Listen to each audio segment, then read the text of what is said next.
Alhamdulillah nahmaduhu wa nasta'inuhu wa nastaghfiruhu wa nu'minu bihi wa natawakkalu alaihi. Wa na'udzu billahi min shururi anfusina wa min sayyiati a'malina. May yahdihillahu fala mudilla lahu wa may yudlilhu fala hadiyalah. Asyhadu an la ilaha illallah wa asyhadu anna Muhammadan abduhu wa rasuluh. Sallallahu alaihi wasallam tabaraka wa sallama tasliman kasiran kasira amma ba'd. Bismillahirrahmanirrahim. Wa man ahsanu qawlan mimman da'a ila Allah wa amila shalihan wa qala innani minal muslimin.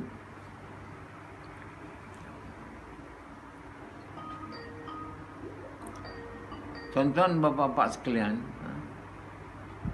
Allah Subhanahu Wa Taala, kekuasaan Allah Subhanahu Wa Taala tak boleh dibandingkan apa-apa pun kuasa.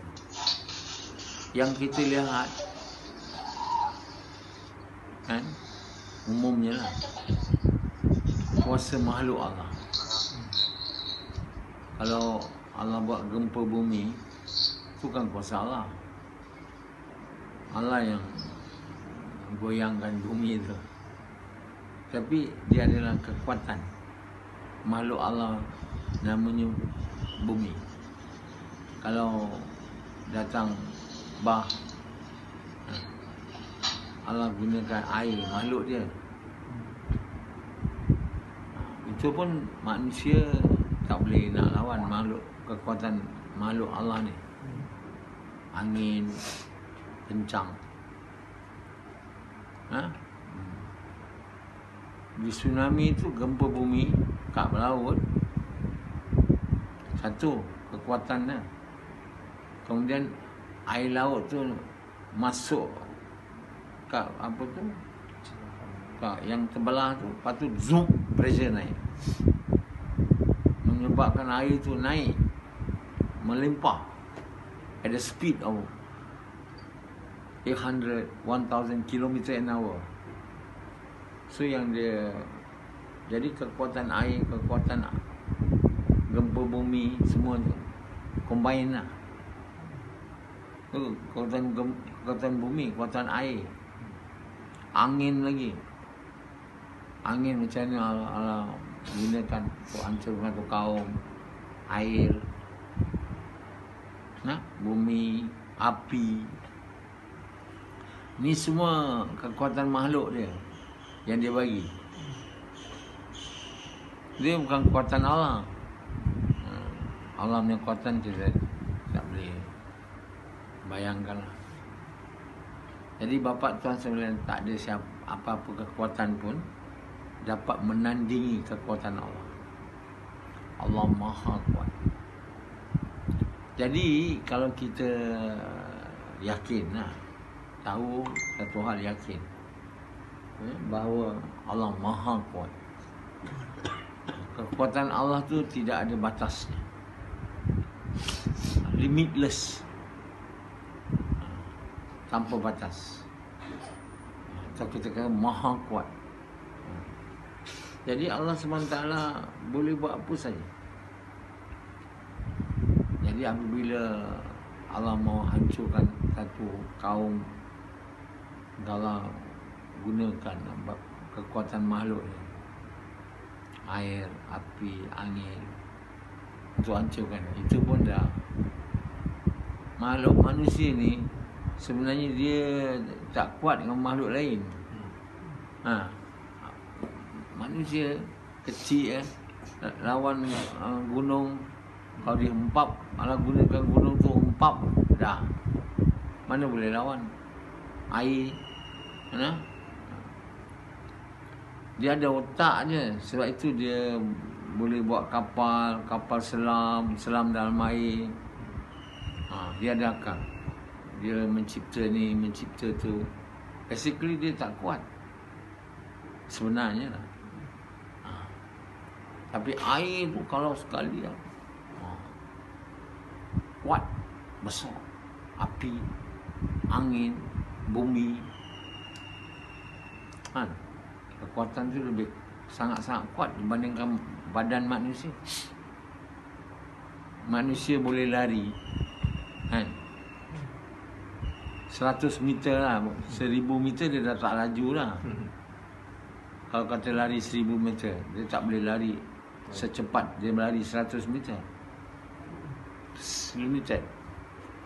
Kalau harimau, speed dia mana ada, katalah 9.54 Usain Bolt lari fastest 9.54, tapi boleh dia lari macam tu dalam 400 meter.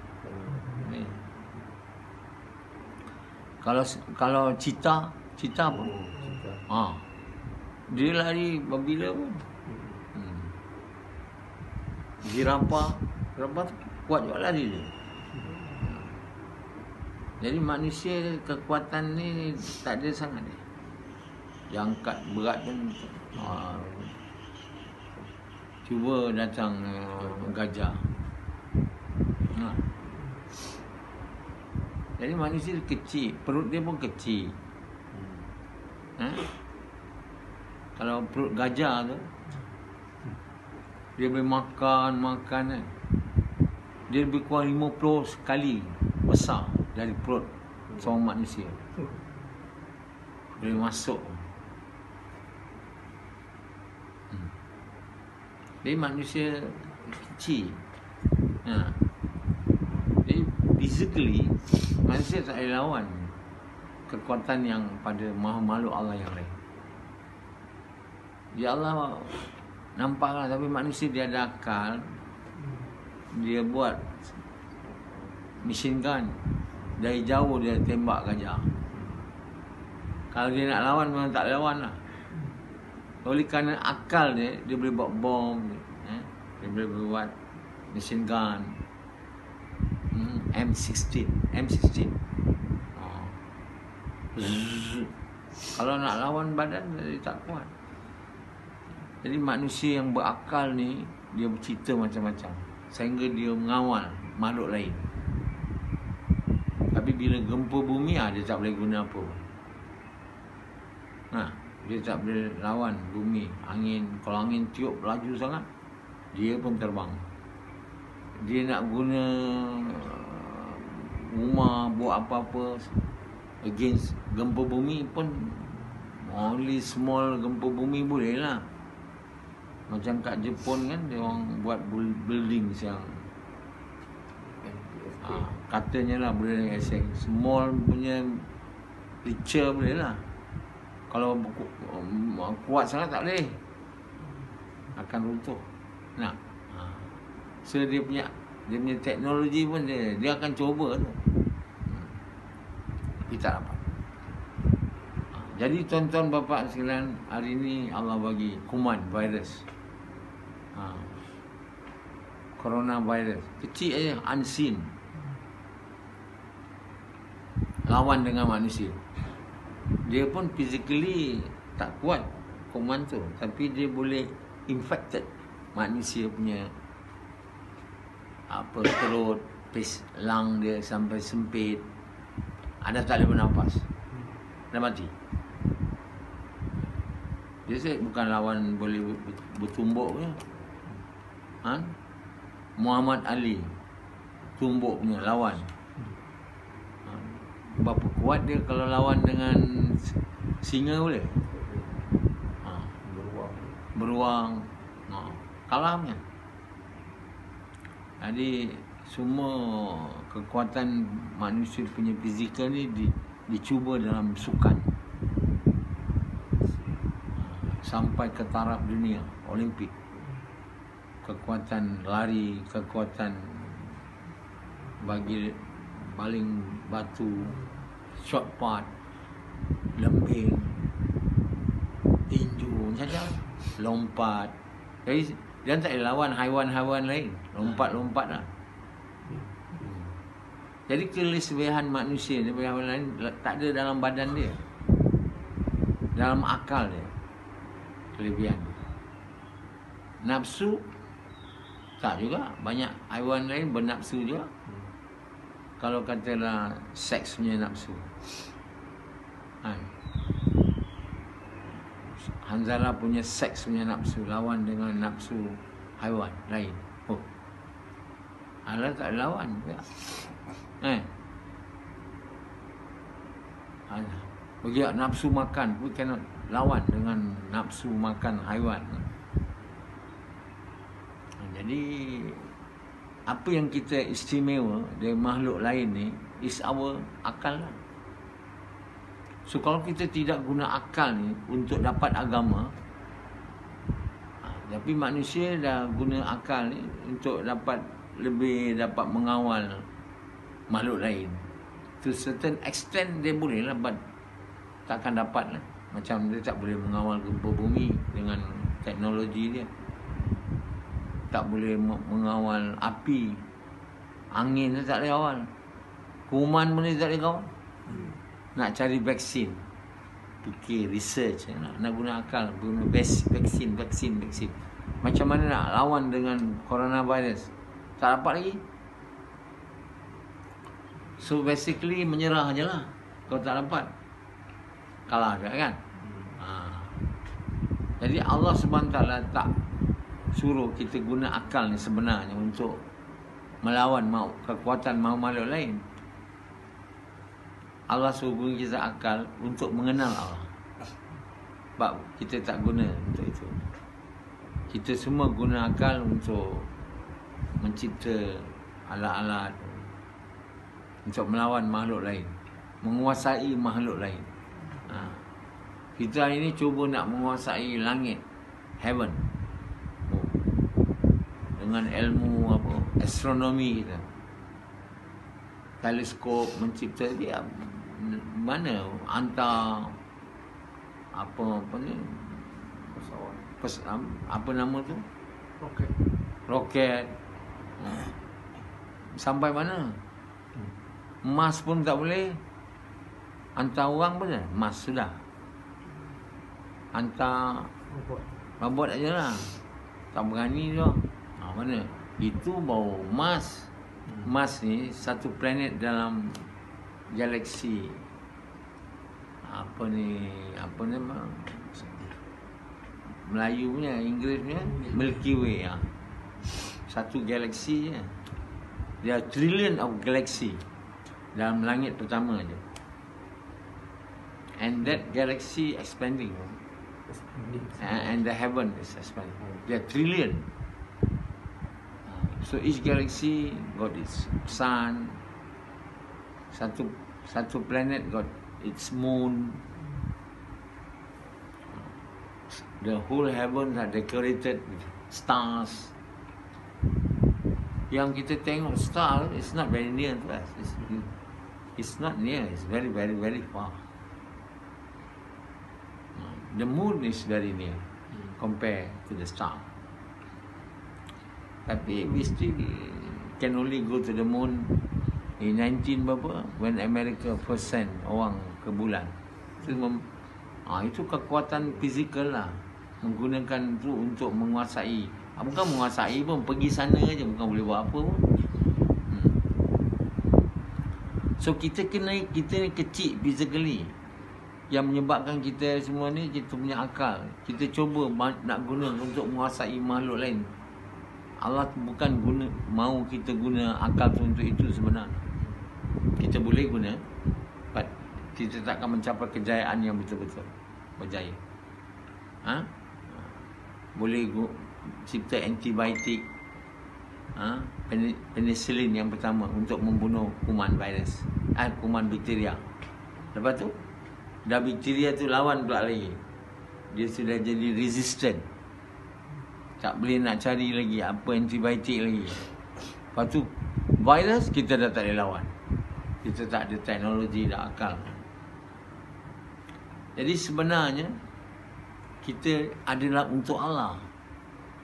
Kita tak boleh jadi menguasai dan jadi ketua semua makhluk-makhluk ni tunduk kat kita. Tak boleh buat dia.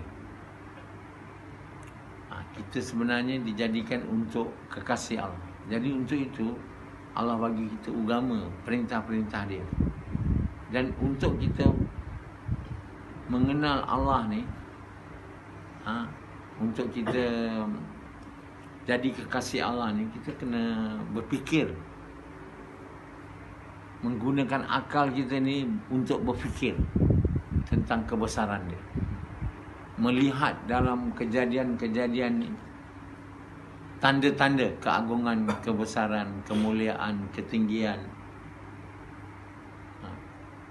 Itu yang patutnya, yang mana kita tak guna. Samad hanya guna akal dia untuk mengajar. Kalau tengok bulan, matahari, dia tengok itu je. Dia tak ada fikir. Langit, bumi, tak fikir. Lalu je. Itu dinamakan manusia ni orang yang tak berfikir lah. Dia berfikir tapi tak guna kepada maksud sebenar fikiran dia, akal dia. Jadi orang yang guna akal ni untuk melihat dalam kejadian Allah semua ni, makhluk ni, kebesaran dia, itu namanya ulul albab, orang bijaksana. Tengok langit, bumi, matahari, dia bawa dia kepada cinta pada Allah, sayang pada Allah. Dia gunakan semua ni akal dia berfikir. Jadi satu orang kata kita jangan guna akal ni, salah namanya. Kenapa engkau guna akal untuk mencipta ini, mencipta itu? Kan? Datuk, akal ni diguna untuk itu ke? Allah jadi? Bukan itu. Allah guna akal ni untuk berfikir tentang kebesarannya. Dengan kita melihat makhluk-makhluk yang diciptanya, kita melihat kebesaran dan keagungan. Tentu kita tak dapat melihat kalau kita tak berfikir. Macam Sufyan. Apa Sufyan fikir? Dia ada fikir bila tengok langit, bumi. Ada Sufyan fikir, siapa jadikan ni? Pertama tanya soalan ni, siapa buat ni? Tak tanya. Ibrahim AS telah gunakan akal dia. Allah begitu gembira sampai apa yang dia buat ni Allah tulis, Allah wahyukan. Tak ada orang macam tu lagi. Semua orang dia macam nak jadi haiwan, tak nak guna akal. Haiwan dia tak guna akal, dia makan aja, minum, bersetubuh. Itu haiwan. Kan? Tapi dia kuat, lari. Jadi antara nak jadi haiwan, dia guna akal untuk itulah, untuk cari makan. Macam mana nak dapat duit lagi, macam mana nak makan banyak lagi. Tak, itu salah guna. Kita kena guna akal untuk berfikir tentang kebesaran Allah, keagungan dia. Kita untuk berfikir ni, kita mau tanya soalan. Kita yang tengok aje. Kenapa ini jadi? Siapa buat ni? Apa sebab Allah buat semua ni? Bagaimana hebatnya Allah jadikan malam dan siang. Allah dalam Quran basically itulah dia.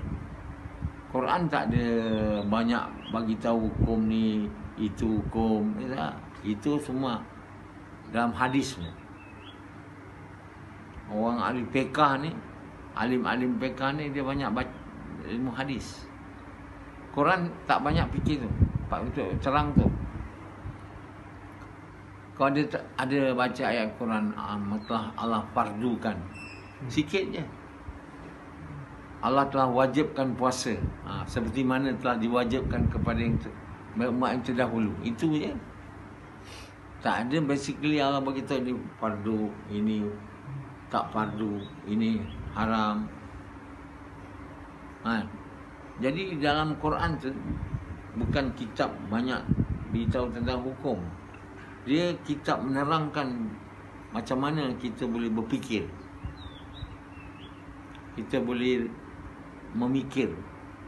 Jadi yang paling tinggi manusia ni berfikirlah tentang kebesaran Allah. Kenapa manusia engkar? Apa sebab saya ni tak dapat taat perintah Allah? Fikir. Kenapa macam Yazid dia tak boleh taat? Tu fikir tu, kenapa saya jadi begini? Orang yang dalam Allah beritahu, orang dalam syurga tu Dia orang bercakap satu sama lain. Dia kata di dunia dulu orang tu tak dalam syurga alam wartakan percakapan. Kami dalam dulu aku sentiasa risau tentang kenapa aku ni tak boleh taat perintah Allah. Aku risau, anxious. Dan aku berdoa dengan sunyi diri kepada Dia saja untuk memberi aku petunjuk. Jadi dengan rahmat Allah, Allah bagi aku petunjuk dan buka aku ke jalan yang lurus dan beri aku taufik untuk taat perintah Dia. Kerana itu aku hari ini di syurga, selamat di neraka. See? Allah suruh kita berfikir. Jangan jadi macam Hanzalah. Kan? Dalam bayan pun dia tak boleh nak celik mata, berfikir. Kita kalau mata tutup, bayan jalan, kita tak boleh fikir. Fikir apa? Tidurlah. Tidur tu apa? Nafsu tu. Kalau kita nak guna akal kita, mesti dengar dan berfikir. Jadi bila berfikir tu, kita mula lihat. Mula mengalir air mata. Tapi kalau duduk dengan bayan, tak berfikir tentang kebesaran, tentang diri kita, tentang diri manusia lain, mana kita nak dapat keinsapan tu? Dengar je lah.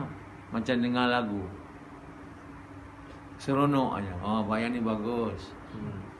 Oh, bayan ni keras. Bayan ni pancung. Itu je lah kita dapat. Macam orang tabligh dengar bayan. Orang tabligh dia dengar bayan, dia punya assessment tinggi. Bayan ni lemah. Bayan ni pancung. Bayan ni tak bagus. Bayan ni bagus. Itu bukan sebenarnya. Ini orang tak berfikir. Duduk dalam bayan tak berfikir, melainkan fikir nak mengakses untuk memeriksa pembayan. Ini bukan tujuannya. Kita kena fikir apa dia cakap. Begitu kita baca Quran. Quran tu memberitahu kita supaya berfikir.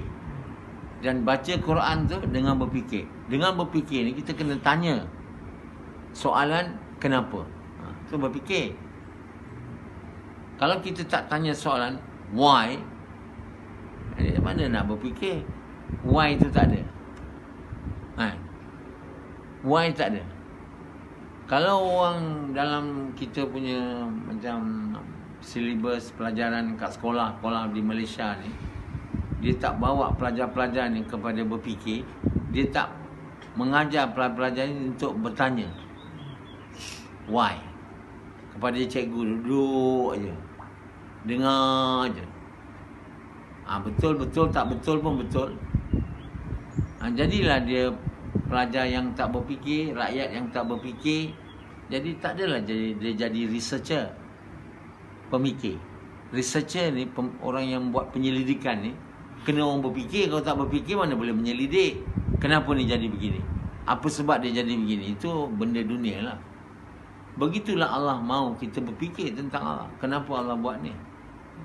Allah buat saya untuk apa? Ada fikir? Pendi ada fikir? Allah buat saya untuk apa? Kata Pendi hanya nak kerja, cari makan untuk bini anak yang seorang tu, sekuat mungkin kerja. Lepas tu malam kalau ada selera bertubuh. Sekarang lah, kalau dulu berselera selalu. Itu ke? Tak ada. Allah SWT mahu kita gunakan fikiran kita untuk memikirkan apa yang kita lihat, apa yang kita dengar. Yang kita lihat tu kita fikir, yang kita dengar tu kita fikir. Kalau dia tak baik kita tolak, kalau dia baik kita ambil. Macam tu. Kalau kita dengar dan terus ikut aja, itu kita tak berfikir lah. Jadi orang yang tak berfikir ni biasanya doesn't go far lah dalam kehidupan dia. Dia tak boleh mencapai kejayaan dalam apa-apa pun. Dalam dunia pun, dalam agama, dalam kehidupan dia untuk dekatkan Allah pun dia tak sampai ke mana. Sebab fikir tak ada.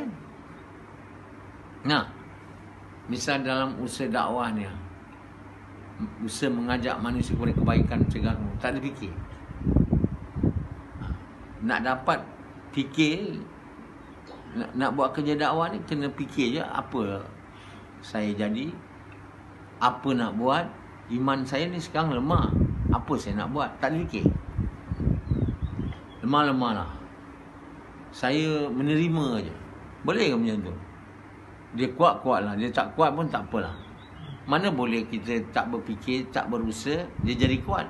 Dia tak boleh macam tu. Untuk kita punya iman jadi kuat, kita kena buat kerja. Nak kerja tu kena tahu macam mana buat kerja tu. Kena fikir. Jadi bezanya saya dengan kamu nampak apa? Saya banyak fikir. Dengan izin Allah lah. Dengan Allah juga izin saya. Banyak berfikir. Sehingga orang semua tak terfikir apa yang saya nak buat tu. Saya fikir macam mana manusia, orang yang saya ajar ni, dia boleh tahu macam nak buat dakwah. Saya buat skrip, macam mana nak buat skrip, saya kena fikir. Tak ada fikir tak boleh buat. Sebab itu orang tak ada buat skrip, tak ada fikir. Ini kita suruh orang buat, tapi kita tak bagi tahu dia macam nak buat. Jadi nak bagi tahu dia apa nak buat tu, kena fikir lah.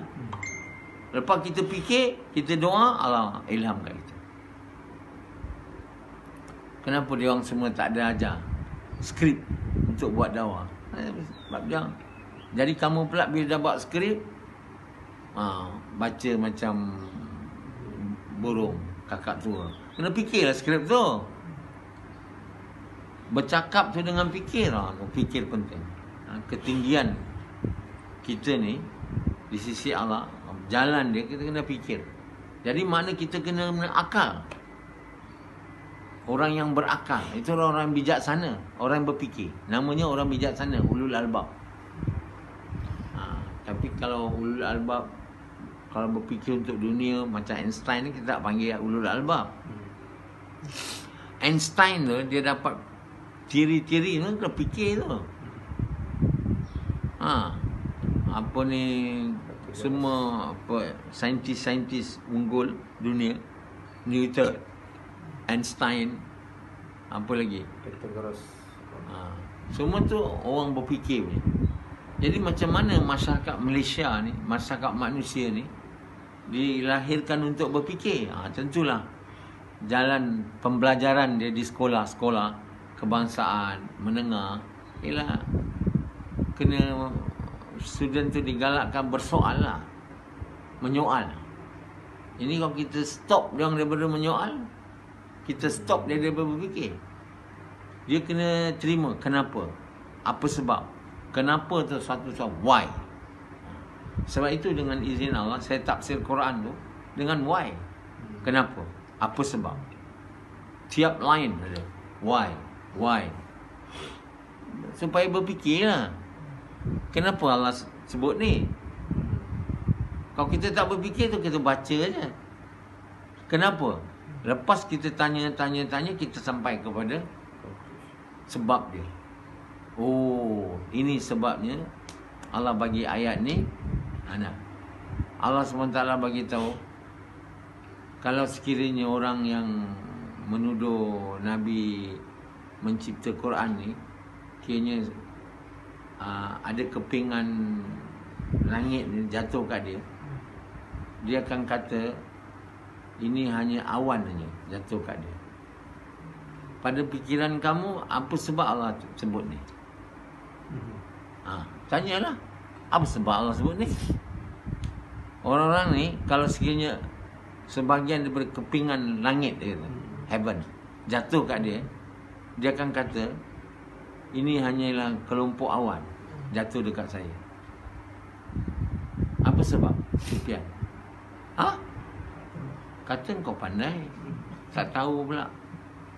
Ada? Aku fikir duit saja. Sufyan? Sufyan pula. Kita kata orang buat PhD pandai kan? Berfikirlah. Samad, apa sebab? Allah sebut tu memang kita tengok ayat tu dalam surah At-Tur. Ayat 40, 41, 45 tu lah. Alam 4 ayat. Dia tak tahu pun rupa heaven. Alah bodoh. Jadi Allah sebut ni, Allah nak bagi tahu bahawa dia ni sangat-sangat bodoh, ignorant. Orang yang menuduh Nabi SAW sebagai orang yang buat Quran ni sebenarnya sangat bodoh, ignorant. Itu kalau we don't say stupid.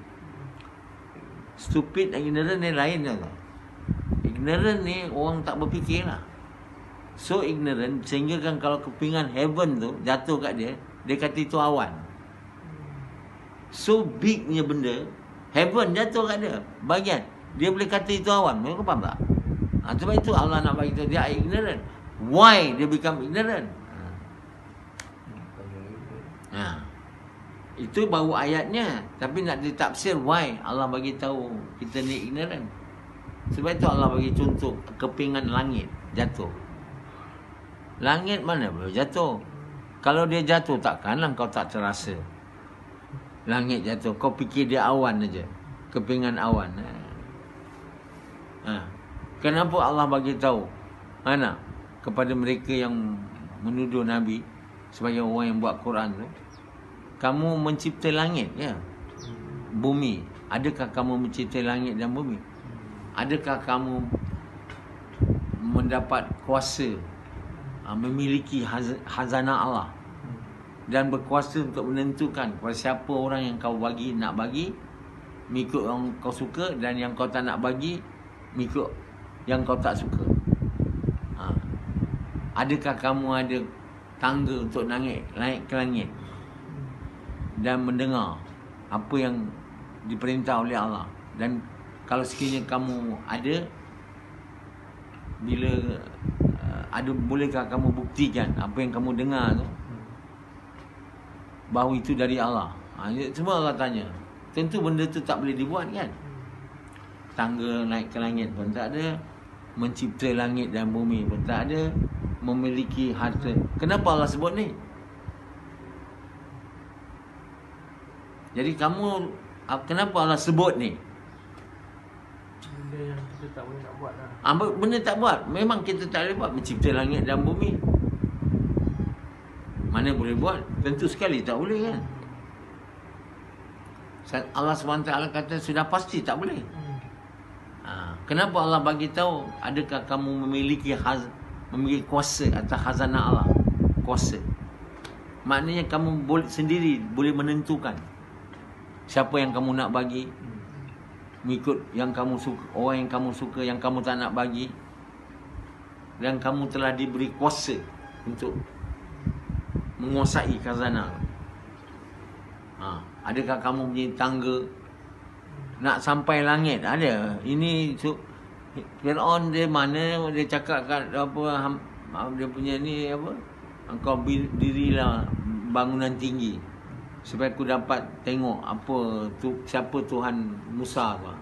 Mana dia dapat buat? Jadi manusia ni yang Allah bagi tahu tu benda dia, manusia tak boleh buat. Kenapa Allah bagi tahu tu? Kepada orang yang menuduh Nabi SAW buat Quran tu, kenapa? Itu fikirlah. Kalau kita tak tanya kenapa, dia tak ada fikirlah. Baca je lah. Dia pasing je, baca. Jadi kalau kita bukan mufasir, orang mentafsir, kita tak keinginan nak menanya. Jadi kata Allah, bacalah Quran ni dengan berfikir, dengan reason out. Jadi kenapa Samad Allah sebut ni? Nak tanya Samad yang muka berkerut, dengar saya cakap tu macam lah dia nak berfikir kan. Dia sepatutnya orang yang berfikir, dia PhD kan, doktor falsafah. Doktor falsafah ni orang yang berfalsafah, orang yang ialah mempunyai falsafah. Falsafah mean berfikir lah. Orang yang tak berfalsafah tak ada berfikir punya.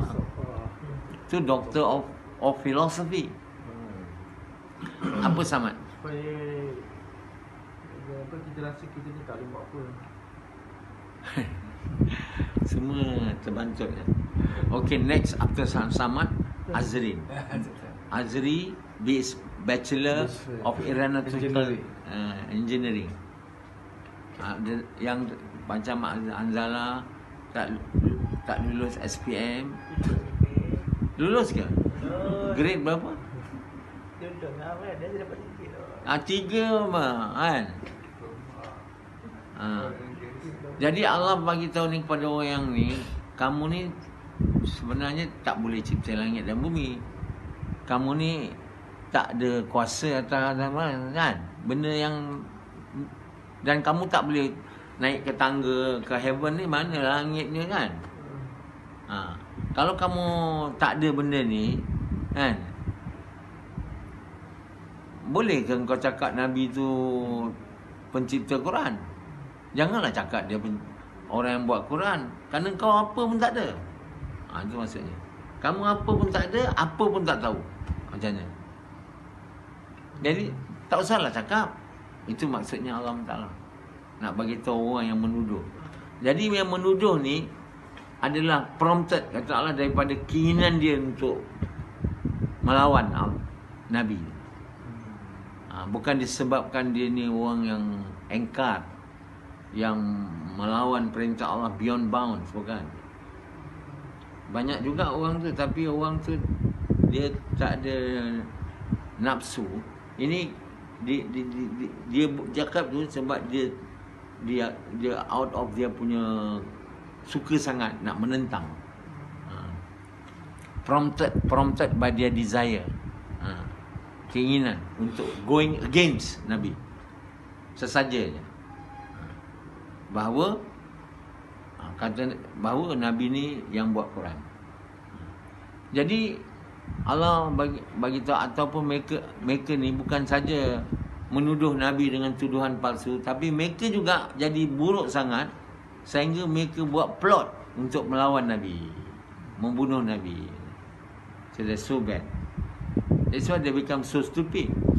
Sebab itu Allah bagi tahu, kalau sekiranya kepingan heaven ni jatuh, dia pun tak tahu. So ignorant, tak tahu, sehingga dia kata itu awan. Jatuh.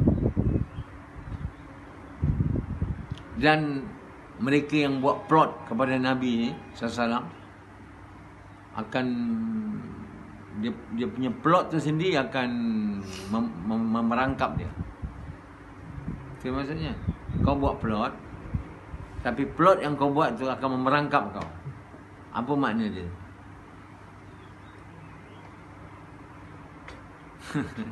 Sebab itu Allah bagi tahu kan, kerana Allah tak sebagai lah.